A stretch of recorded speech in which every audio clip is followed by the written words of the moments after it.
देखिए यहां पे more reactive metal displace less reactive metal from salt solution, यानी कि अगर कोई मेटल मोर रिएक्टिव होगा, यानी कि जैसे सोडियम पोटेशियम वगैरह था वो मोर रिएक्टिव था, और जो लेस रिएक्टिव होते थे जैसे कि गोल्ड वगैरह या हमने अभी देखा था कॉपर वगैरह, वे लेस रिएक्टिव होते हैं, उनको डिस्प्लेस कर देते हैं, अपनी जगह ले लेते हैं। जैसे कि यहां पे आप एक एग्जांपल देख सकते हैं, सॉल्ट सॉल्यूशन, यहां पे हमने लिया कॉपर सल्फेट सॉल्यूशन, ठीक है, कॉपर सल्फेट सॉल्यूशन।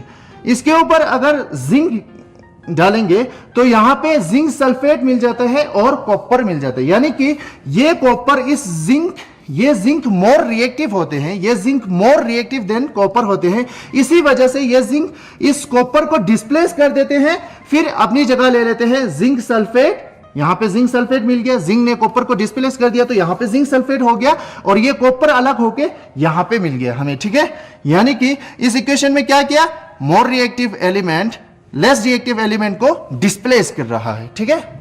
अब हमने देखा कई मेटल तो पानी के साथ रिएक्ट करते हैं, कई मेटल हॉट पानी के साथ रिएक्ट करते थे, गर्म पानी के साथ, कई मेटल स्टीम के साथ रिएक्ट करते हैं, कई एसिड के साथ डाइल्यूट एसिड के साथ रिएक्ट करते हैं, कई तो बहुत ही लेस रिएक्टिव होते थे, यानी कि एसिड डाइल्यूट एसिड के साथ भी रिएक्ट नहीं होते थे। जैसे कि एग्जांपल में गोल्ड लिखा था हमने, है ना, कॉपर लिखा था, वे बहुत ही लेस रिएक्टिव होते थे। अब उस बेसिस पे हमने मेटल्स को एक यहां पे सीरीज में लिखा गया है, ठीक है, जिसमें उसको हम कहते हैं रिएक्टिविटी सीरीज ऑफ मेटल्स, ठीक है। इसमें हम क्या करते हैं, जो मेटल्स बहुत ही रिएक्टिव होते हैं उसको ऊपर रखते हैं, फिर उसके बाद लेस रिएक्टिव की डिक्रीजिंग होते हैं केमिकल रिएक्टिविटी, यानी कि लास्ट में जो मेटल्स होते हैं वो बहुत ही लेस रिएक्टिव होते हैं, ठीक है।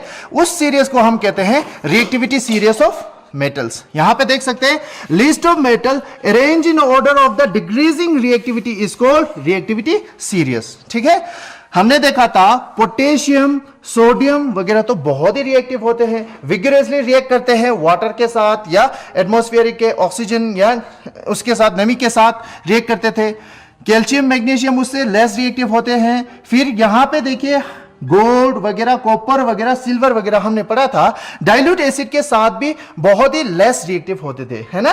तो यहां पे हम देख सकते हैं these metals are more reactive than hydrogen. यहां पे हाइड्रोजन गैस है, इससे ऊपर वाले मेटल्स जो होते हैं ये मोर रिएक्टिव है, ये लेस रिएक्टिव है, यानी कि ये पोटेशियम जो होते हैं ये मोस्ट रिएक्टिव है, मोस्ट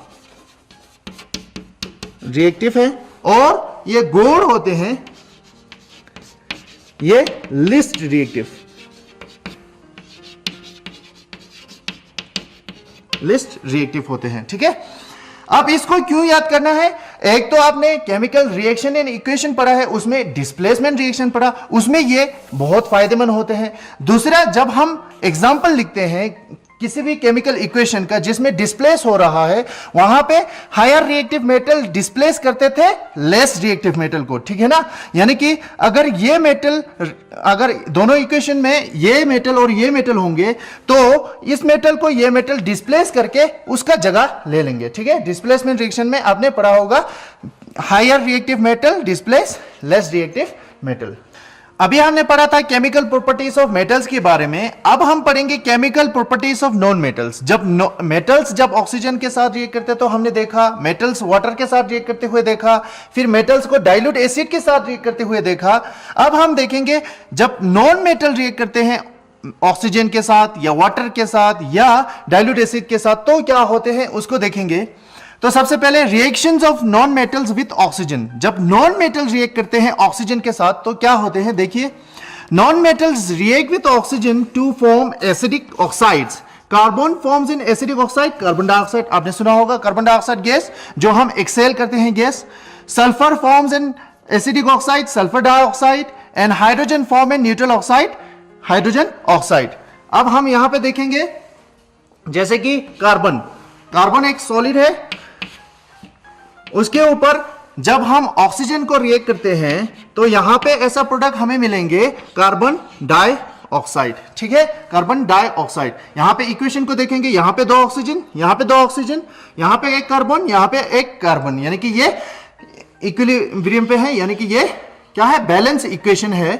यहां पे हम लिख सकते हैं ये कार्बन जब रिएक्ट करते हैं ऑक्सीजन के साथ तो यहां पे हमें ऐसा प्रोडक्ट मिलता है कार्बन डाइऑक्साइड।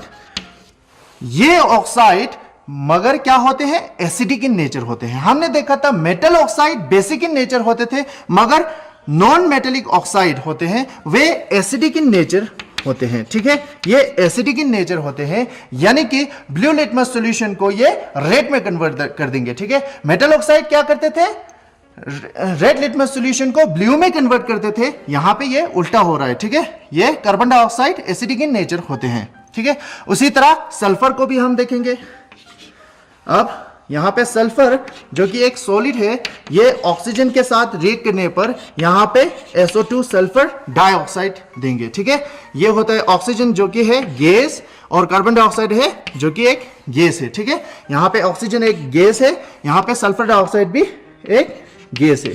ठीक है, ये रहा सल्फर, ये रहा ऑक्सीजन और ये रहा सल्फर डाइऑक्साइड। ठीक है, यहां पे देख सकते हैं जब सल्फर रिएक्ट करते हैं ऑक्सीजन के साथ तो यहां पे सल्फर डाइऑक्साइड मिलते हैं, कार्बन रिएक्ट करने का ऑक्सीजन के साथ रिएक्ट करने पर यहां पे कार्बन डाइऑक्साइड मिलते हैं। ये दोनों एसिडिक इन नेचर होते हैं, यानी कि नॉन मेटल का ऑक्साइड यानी कि नॉन मेटेलिक ऑक्साइड होते हैं, वे एसिडिक इन नेचर होते हैं। तो आज हमारे पास इतने ही टाइम है, तो इतने ही टाइम में हम इस यहां तक पढ़ेंगे। आप लोग यहां तक रिवाइज कीजिए, तो इसके आगे हम कल करेंगे। ठीक है, जुले।